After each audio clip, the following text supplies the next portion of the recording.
Right now, you have access to more entertainment than any human who has ever lived. Thousands of films, millions of songs, a bottomless feed of videos, each one built and tested to hold your eyes for one more second. And still, some part of every day, you find yourself just sitting there, thumb moving on its own, eyes sliding past 100 things, landing on none of them.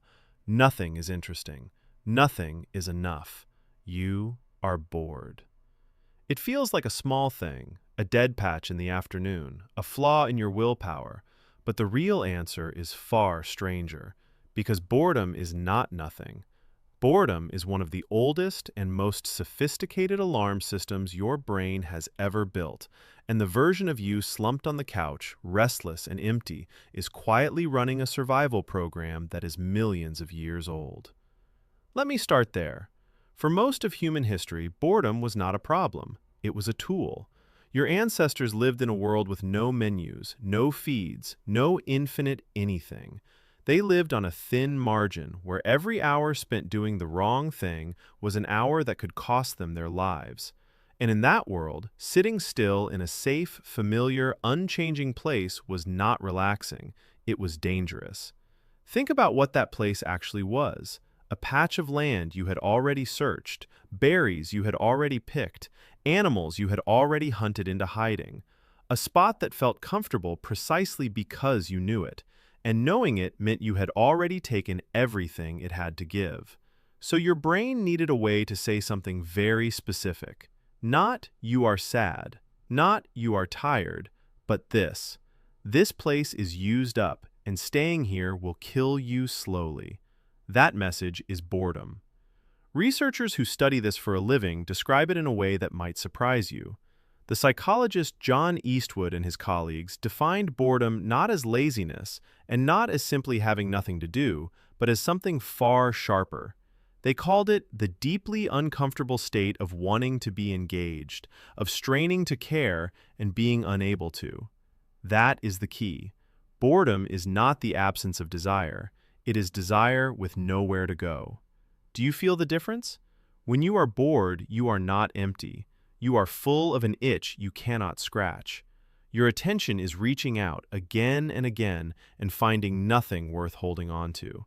That discomfort is not a malfunction. It was designed to be unbearable, because an alarm that is easy to ignore is not an alarm at all. And there is a real machine behind that feeling. When your mind has nothing to grip onto in the outside world, it does not simply switch off. A whole network deep inside your brain quietly comes online, the part that handles wandering thoughts, memories, plans, imagined conversations. Your mind starts looking for somewhere to go. Boredom is the friction you feel in that exact moment, when your attention is searching for a target and the world in front of you refuses to give it one. The neuroscientist James Dankert spent years asking what that feeling is actually for, and he landed on something almost beautiful. He came to see boredom not as a void, but as a call to action, a push.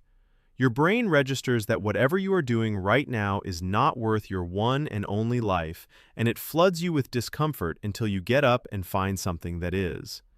Boredom, in his view, is the feeling of your own potential going unused and your mind refusing to let that stand. Now hold that thought against the world your ancestors lived in. A bored ancestor was an ancestor who got up, who wandered to the next valley, who turned the same stone over for the 100th time and finally thought, "What if I sharpened it?" Who stared at the same fire every night and finally asked, "What else could this do?" Boredom is restlessness. And restlessness, in a dangerous world, is exactly what carried your species across every continent on Earth. The humans who could sit content in one spot forever, taking nothing new in, learning nothing, going nowhere, were not the ones who survived the lean years. The ones who survived were the ones who could not stand it, the ones the emptiness drove forward, over the next hill, into the next unknown. You are descended from the restless. Here is how strong that signal really is. In 2014, the psychologist Timothy Wilson ran an experiment that has unsettled people ever since. He put ordinary people in a plain room, alone, with nothing to do but sit and think for around 15 minutes. No phone, no book, no distraction of any kind, just their own mind for company. Then he added one option, a button. Pressing it would deliver a mild but genuinely painful electric shock, the kind those same people had earlier said they would pay money to avoid. And many of them pressed it. Not once. Some pressed it again and again, choosing real, physical pain over the simple experience of sitting quietly with their own thoughts. Read that back slowly. A large number of perfectly normal people would rather hurt themselves than be bored. Why? Because the alarm is that old and that loud. Your brain treats an empty, unstimulating present as a kind of threat, a signal that your situation is not serving you, and it will reach for almost anything to make that alarm stop. Even pain. Because pain, at least, is information. Pain, at least, is something happening. But the strangest thing about boredom is what it does to you if you let it run. The British psychologist Sandy Mann ran a study that sounds almost like a setup to a joke. She took a group of people and gave them one of the most mind-numbing tasks she could design: copying numbers out of a telephone directory by hand. Page after page of nothing.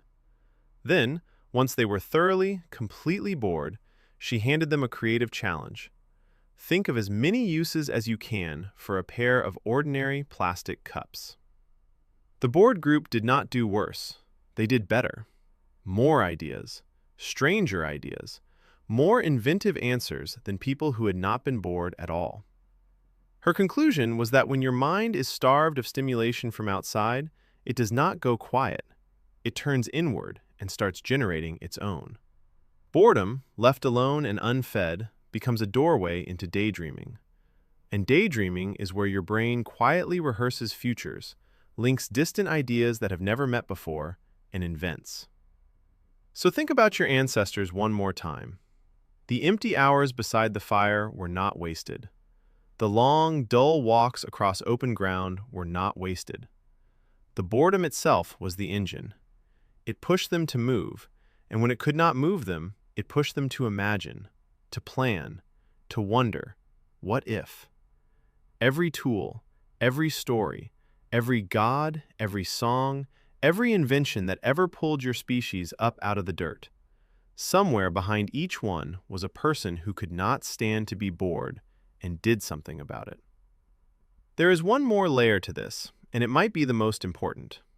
The researchers Wijnand van Tilburg and Eric Egu studied what boredom actually drives people toward, and they found something deeper than restlessness. Boredom, they argued, is a signal about meaning. When you are bored, your brain is not only telling you that this moment is empty, it is telling you that this moment is pointless. And that signal pushes you, often without you noticing, to go looking for things that feel significant, to reconnect with what matters, to do something that counts. Boredom is your mind asking, again and again, is this all? Is this what my one life is for? For your ancestors, that question had teeth. A life that felt pointless was a life that was probably about to be wasted or lost. The discomfort of meaninglessness was a push toward the things that kept a person and a tribe alive, toward connection, toward purpose, toward the next hill. Which brings us back to you, on the couch, scrolling. Because here is the cruel twist. Your boredom is still that ancient alarm. It is still trying to do its ancient job, to make you so uncomfortable that you get up, change something, seek something real, find something that matters. It still believes you are sitting in a used-up valley, and it is quietly screaming at you to move.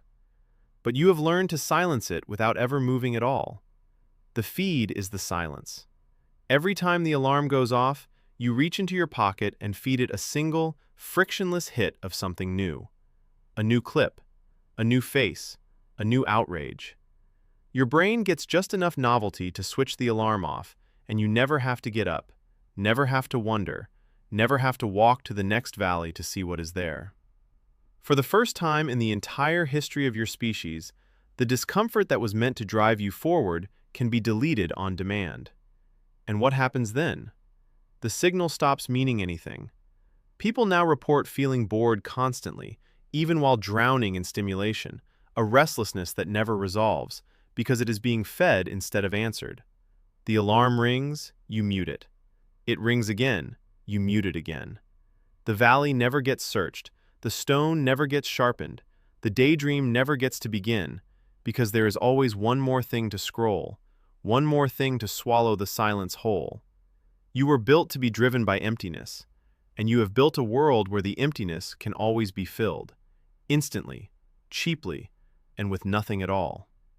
So the next time it creeps in, that flat, restless, hollow feeling, that sense that nothing is enough, try, just for a moment, not to kill it. Sit in it. Let the alarm ring. Listen to what it is actually saying. Not, you are broken. Not, you are lazy.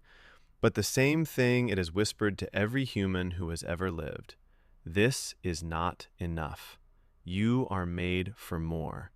Get up and go find it. Right now, you have access to more entertainment than any human who has ever lived. And the boredom you feel scrolling through all of it is the oldest and truest part of you. Still doing its job, still trying to save your life, still trying to tell you that none of this is the same as being alive.